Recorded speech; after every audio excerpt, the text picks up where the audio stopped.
Hello, and welcome to another virtual author chat at the Poison Pen Bookstore. I'm John Charles, and our special guest author today is Patricia Friedrich. Did I get that right? Yes. Friedrich. I knew I was going to miss that, but I'll let you correct me.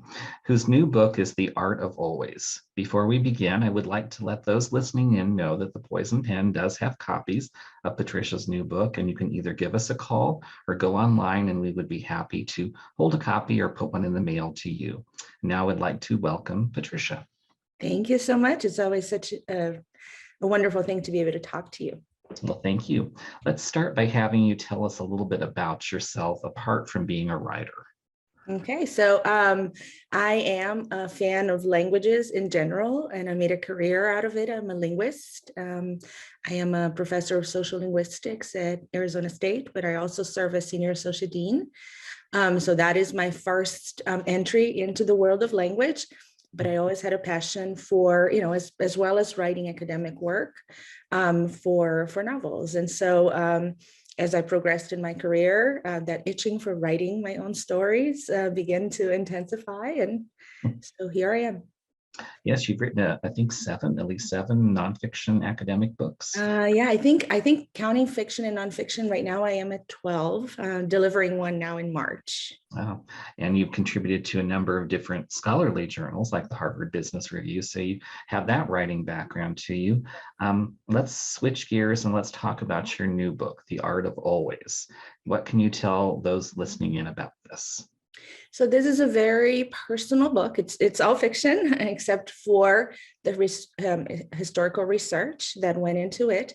I was born originally, and I'm originally from Brazil. I am a U.S. citizen, but the first part of my life and my childhood was spent in Brazil, and I always wanted to bring together these two countries that I love so much and have so much respect for. I found a way to do it through this novel. And so it takes place in 1920s Brazil. That's the first timeline. And then the second timeline is 1997 in the United States. So it really I am not from the 1920s Brazil, but it does bring together my two worlds, so to speak. And you've got two protagonists. Darcy is your contemporary protagonist, and she, I think we could say, kind of is in your wheelhouse because she's a professor working on her dissertation. And then you have her looking into the 1920s and she finds another woman. Can you tell us a little bit about that? Correct. And so Darcy has an opportunity to do some research on a Brazilian modernist, made up, but to me, she feels as real as if she had really lived, Anna.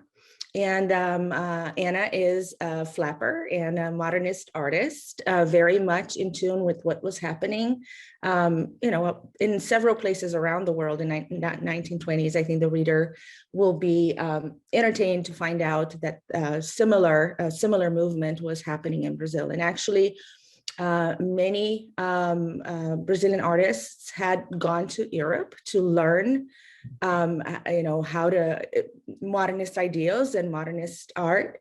And then they returned and tried to give it a Brazilian character. And in doing that, they designed the Modern Art Week of 1992. So that's the real part of the novel. A lot of it takes place around the week of 22. That, as you can imagine, was received with great acclaim and great shock at the same time, because some of the modernist ideas and what became considered art at that time was not in tune with what some people thought art should be. And so it's a very interesting moment in time, and Darcy has an opportunity to, and we through her, to immerse herself in that universe of modernism. I kind of, when I was reading it, got the impression it was part of a whole continuum that may have started with the Impressionists and the reaction to them and the Ashcan School and all these artists that were kind of taking a different direction from what had come before them.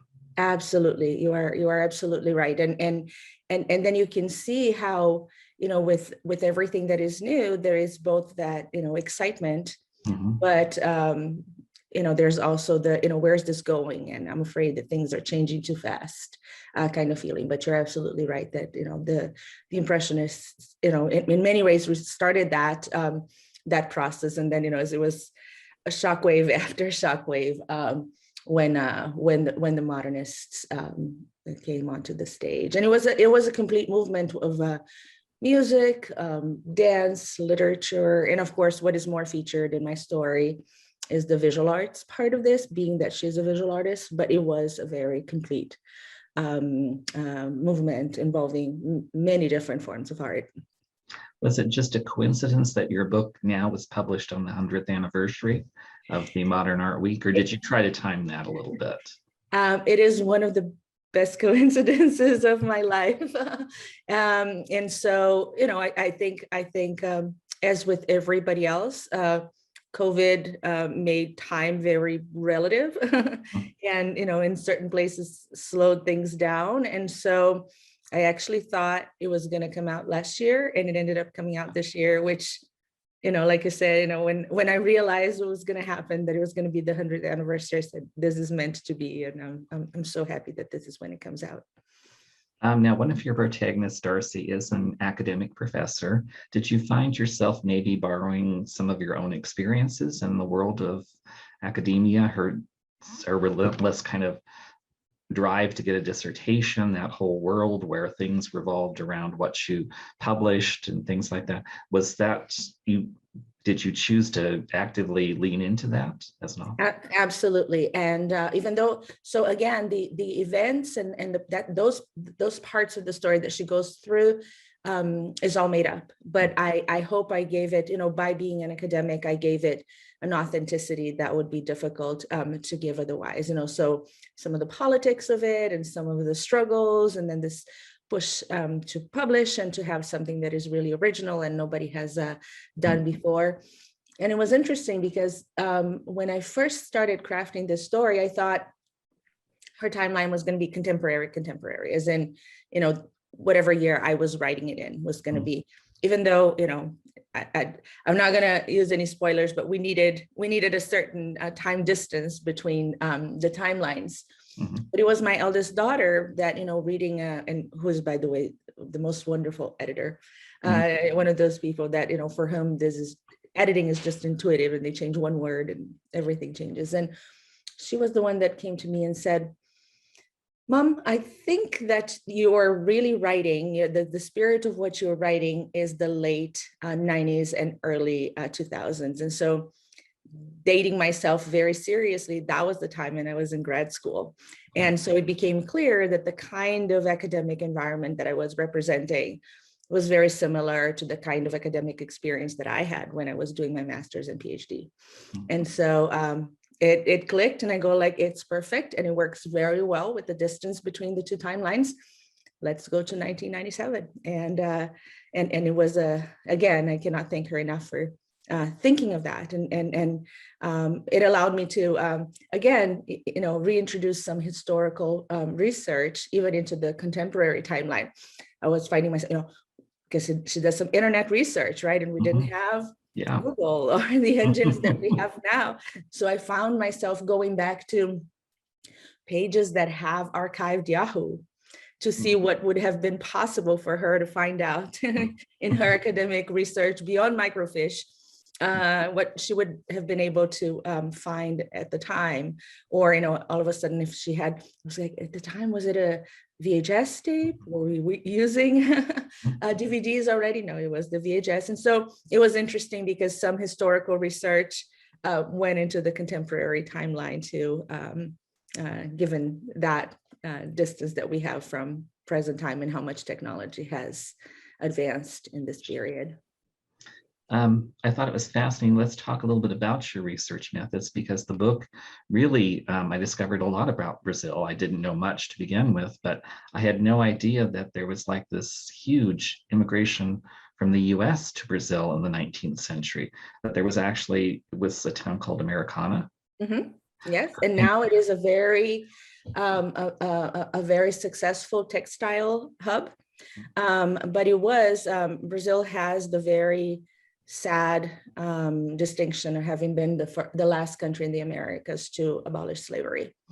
And so at the time, there were still plantations in that region. And so farmers from the south of the US immigrated to Brazil, bought those farms. And so, being that I was drawing all of these connections between Brazil and the United States and experience there, experience here.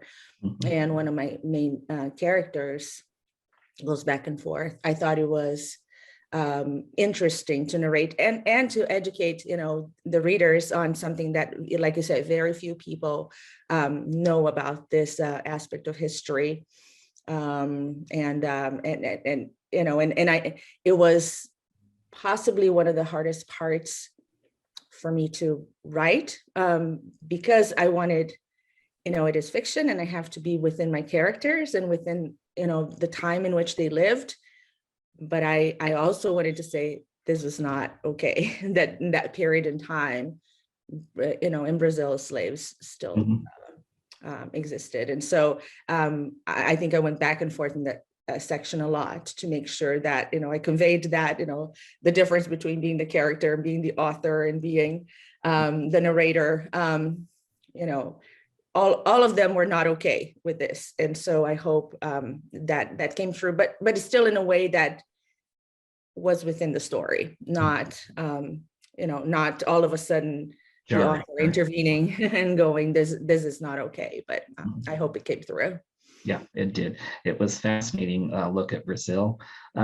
Let's talk a little bit about your writing process. I think I read somewhere that it was something of a journey from you when you switched from writing academic nonfiction to writing fiction, because it was your initial tendency to want to dazzle readers with your command of the English language.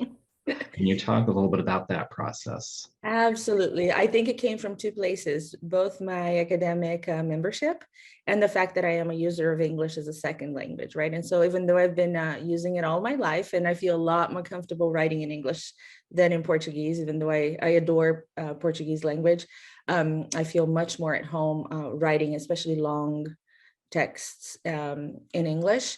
But I think that there are always that seed of doubt if you use a language as a second language.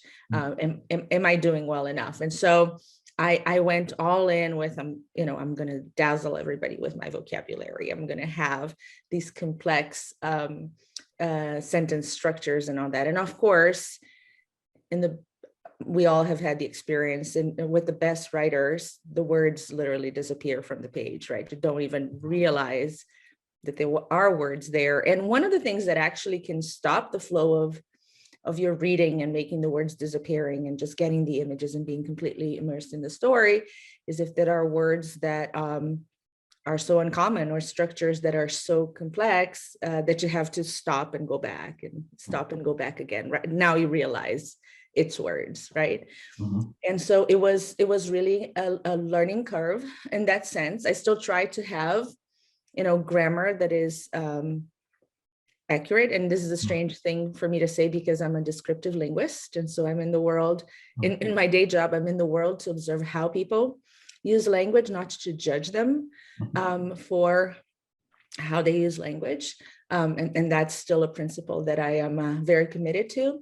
But I want, I always think of in terms of grammar too. And when I'm reading other works, it's not about the single mistake or something that is a variation from standard grammar.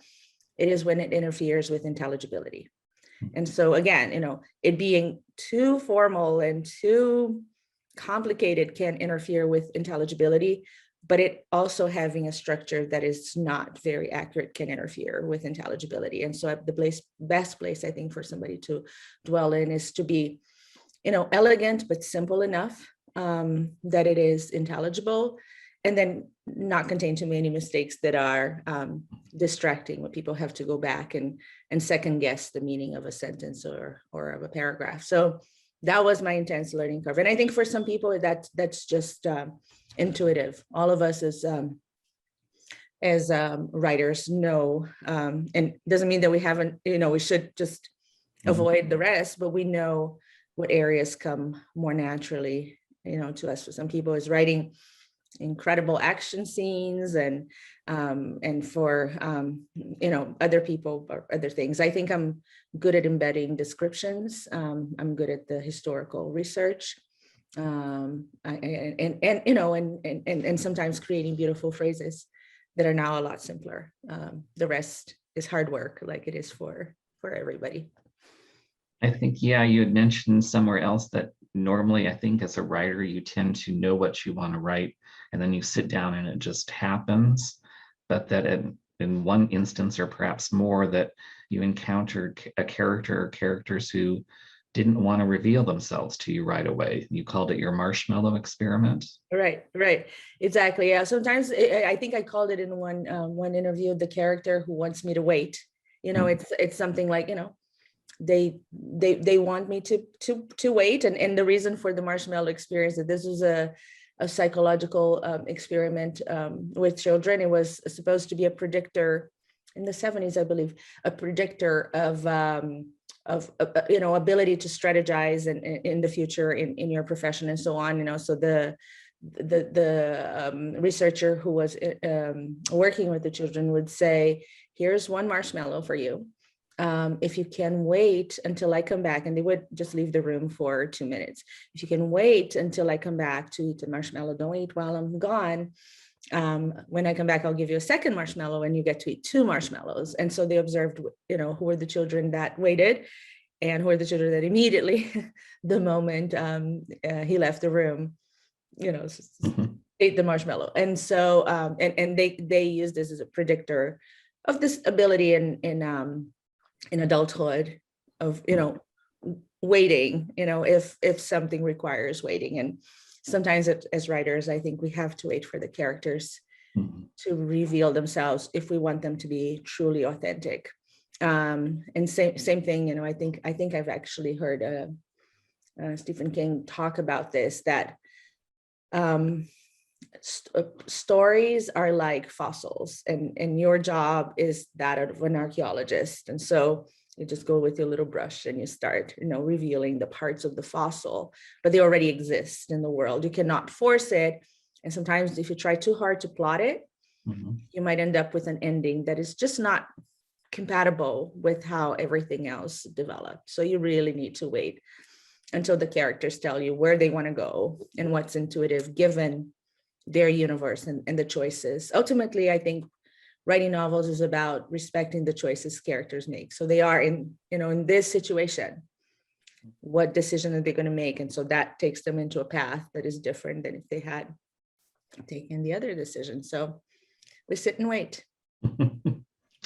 Now, The Art of Always is actually your second novel. Your first book was Love Made to Measure. Can you tell those listening a little bit about your first book in fiction? Sure. So as part of my journey as a writer, because I had at that time already written several academic books, I started thinking that there is one crucial difference between academic books and, in certain respects, some forms of creative nonfiction, not all of them, and novels, in that my analytical brain is on when I'm writing academic works, right? I'm there to analyze, evaluate, and so on and so forth. And what is a great strength in academic writing, I think it's actually a liability in fiction writing, because what the writers connect to is the emotion. It's feeling like the characters are feeling. And so I thought, I need to learn more about this. As the researcher that I am, I need to learn more about this. And who does it better than anybody else? Romance writers. So I started reading romance, and I hadn't been, previous to that, I hadn't been a reader of romance except for traditional works. I'm a very big fan of Jane Austen, so I had read all of her books back and forth and studied them, and other contemporaries and earlier work, but not what romance writers were writing right now.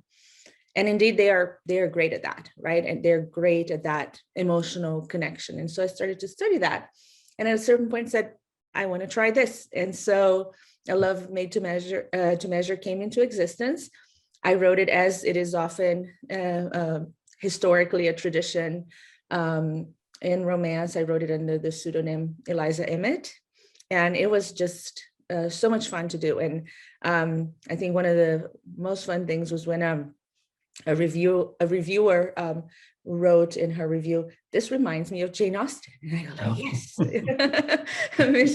mission accomplished, because it is that kind of romance. It's Victorian, so a little older, a more recent time period than Jane Austen, but with hopefully a little bit, who am I? I mean, who am I to even write a word that is worthy of Jane Austen? But hopefully that has that kind of sensibility and lives in that world where women are trying to, find some space for themselves, but it's really hard.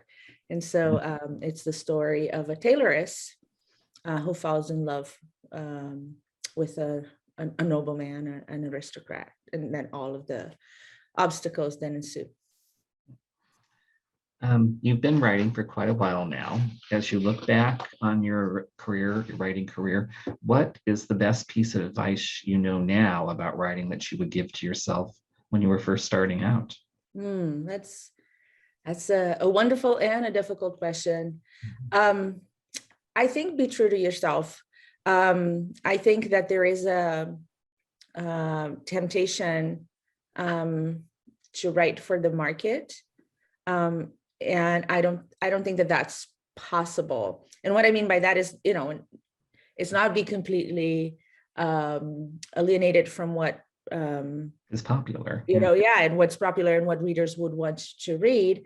But there are certain genres or that are just not me. And if I was going to try to to do that just because of the market, I would end up with something that is inauthentic. And truth be told, there would be somebody with a lot more talent for whom that is their universe that would do a much better work. And so within the possibilities of who you are and what the readers want, but the possibilities of the genres that speak to you, really be true to yourself. I will probably not, never say never, but young adult, for example, I like to read some of the work, but it's not really, my universe. I'm much more in and there are several things that I love to do. And in fact, I have one more book coming out the end of the year.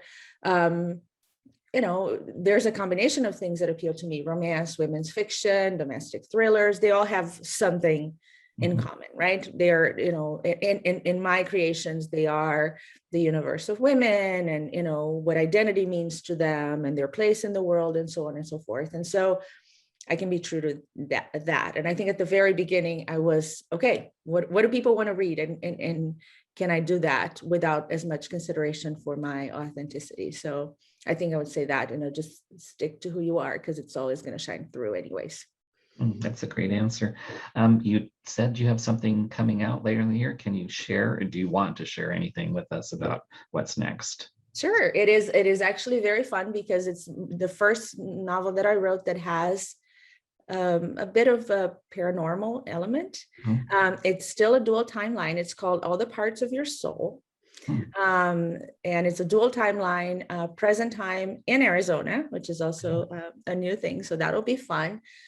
And then the previous timeline, Victorian. And this time, because I always like an element of art, it has to do with music. So this is all I'm going to say. And I wrote it with another author. So this is a collaboration. Her name is Jen Jensen. And she has written paranormal before. And so it will be very interesting to see. And it was wonderful. We have two protagonists that dialogue a lot.